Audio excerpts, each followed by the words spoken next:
triplex villas at Kollur, APR Projects.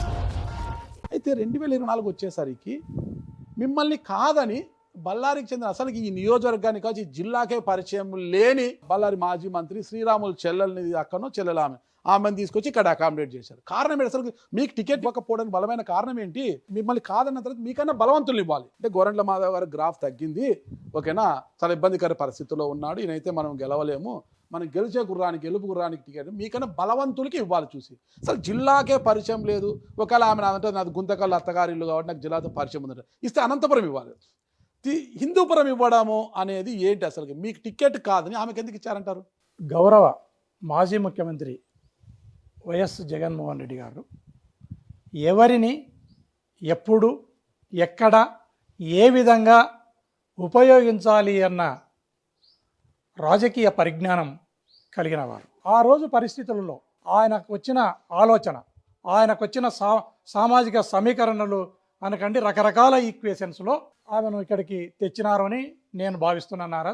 అప్పుడు ఉండే పరిస్థితుల్లో 2024లో సామాజిక సమీకరణలో భాగంగానే శాంతమ్మను జగన్మోహన్ రెడ్డి గారు ఇక్కడికి తెచ్చినారు అనే ఉద్దేశం నాది.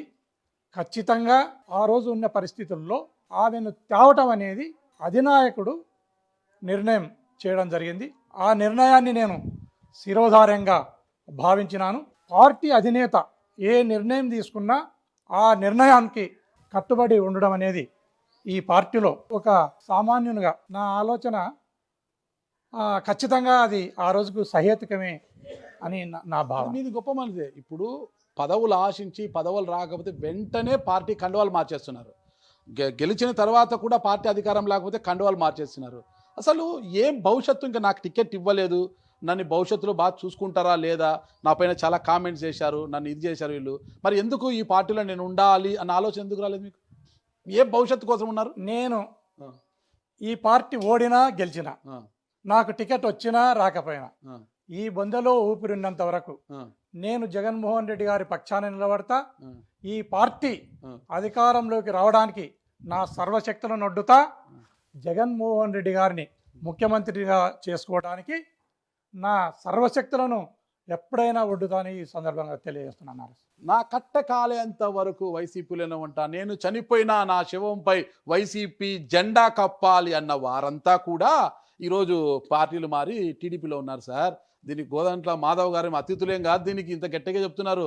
ఈడ రికార్డ్ అవుతా అంది, బాగా ఆలోచించుకొని చెప్పండి. కట్టె కాలేంత వరకు అంటున్నారు, బొందులో ప్రాణం ఉన్నంత వరకు అంటున్నారు. ఇది మళ్ళీ రికార్డ్ అవుతుంది. మళ్ళీ నేనే దీన్ని బయటికి తీయాలి. మీరు ఎప్పుడైనా రేపు పొద్దున మళ్ళీ వేరే కండవ మారిస్తే దీన్ని మళ్ళీ నేనే బయటికి తీయాల్సి వస్తుంది. ఆలోచించుకోండి. రికార్డ్ అయ్యే ముందు కెమెరా ముందు ఆలోచించుకోని మాట్లాడి రాజకీయాల్లో ఉన్నారు మీరు. నువ్వు ఇప్పుడు పోయినోళ్ళని చెప్పినావు. ఇది వైఎస్ఆర్ కాంగ్రెస్ పార్టీ అనేది సావులేని ఒక జీవనది లాంటిది. మా అధినాయకుడు ఎండకు ఎండని, వానకు తడుసని, చలికి వనకని, లేదా ఏదైనా తుఫాన్ వస్తే కూడా కొట్టుకుని పోని నికార్సైన కొండారెడ్డి బుర్జులాగా నిటారుగా నిలవన్న వ్యక్తి జగన్మోహన్ రెడ్డి గారు. అనేక మంది లీడర్లు రావచ్చు పోవచ్చు. నేను మళ్ళీ ఒకసారి కూడా చెప్తున్నా, ఈ పార్టీ వైఎస్ఆర్ కాంగ్రెస్ పార్టీ అనేది సావులేని జీవనది లాంటిది. దీనికి ఎటువంటి పరిస్థితుల్లో ఇది శత్రు దుర్భేద్యమైన పార్టీ. దీన్ని ఎవ్వరూ ఏం చేయలేదు నారాజ్.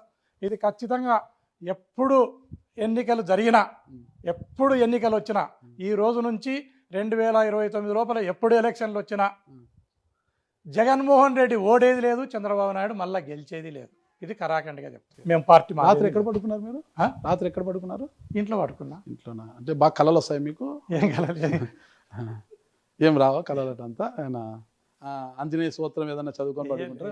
మామూలుగానే ఉంటారు. మామూలుగా కళలో ఏమన్నా కలవరిస్తుంటే మేడం ఏమన్నా లేపారేమన్నా? నేనే ఆంజనేయుడు ఉన్నట్ట. నన్ను తలుచుకుంటేనే చాలా మందికి భయం పోతుంది. ఇంకా నాకేం, మీరే ఆంజనేయుడు, మిమ్మల్ని తలుచుకుంటేనే భయం పోతుంది. అదే పక్కా. ఓకే. నేను పార్టీని, మీరు అన్నారు సావు లేని జీవనది, నేను పార్టీని ఏమి అనలే, నేనేం అనలే. నువ్వు వాళ్ళు పోయి వీళ్ళు పోయి బెదిరిస్తలేవా? నేను బెదిరించలే. వాళ్ళు పోయినా వీళ్ళు పోయినారు అంటున్నా. వాళ్ళు పోయినారు వీళ్ళు పోయినారు ఏం నమ్మకం ఉంటున్నావు అంటే అన్నావు. గోరంట్ల మాధవ్ గారికి 2024లో టికెట్ రాలేదు. మళ్ళా కూడా 2029కి కూడా గోరంట్ల మాధవ్ గారికి తూచ్ నువ్వు లేదు, నీకు టికెట్ లేదు, నువ్వు అలా పక్కనుండు అని నేను మొదటనే చెప్పినా కదా నారాజ్, తెచ్చి పెడితే పార్టీ ఓడినా గెలిచినా గోరంట్ల మాధవ్ టికెట్ వచ్చినా రాకపోయినా గోరంట్ల మాధవ్ బొందెలో ఊపిరినంత వరకు ఈ పార్టీలోనే ఉంటాడు.